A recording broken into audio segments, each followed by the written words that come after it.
Hello, welcome to the tutorial of HTML. In this fourth video, we will learn about the HTML forms. HTML form. What is form? Form collects the data from user. See the sample form. This is a simple form where we have to put the certain details. Why do we need forms in HTML? When we want to send some data to server for processing, that time we use HTML form, because somewhere whenever we are entering something what we want, it must be stored somewhere. As you can see, different examination forms are there, like UGC NET, GATE. So all the data we have to send it. So what kind of data we are sending to the server while submitting the forms? We are submitting the name, email address, and because we are creating a password also, and the phone number, lot of things. How to create form? So in HTML tag is there, form, in which we can create the HTML forms. Inside it, we can give input elements. Just now we have seen it can be phone number, gender, anything.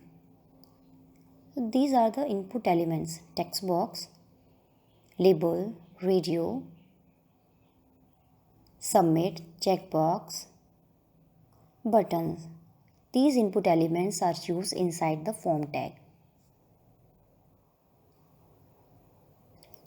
This is a simple example. Same we are writing starting from HTML, head, title. I am given the sample form title, head close, body start. Here form started, and I am just giving the heading sample form. Then here input elements are text. This is just a name, gender, because we have to select only one gender, so the type is that radio, and we have to give the name also. Every time whatever input elements we are taking, we have to take the name.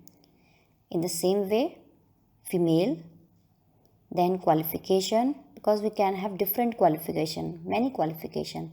So MCA, BCA, we can select multiple. In this way, at the last, what we have to do, we have to submit it. So form is required. Close the form, close the body. Now we will see the result.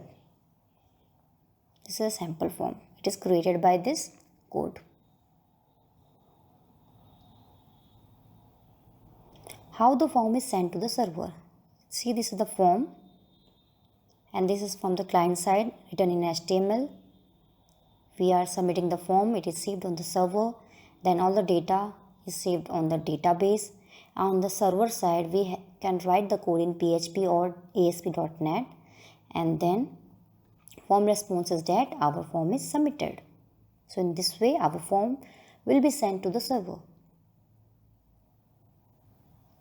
Attributes of form tag. There can be different attributes: action, target, and method, which we will learn in the next video.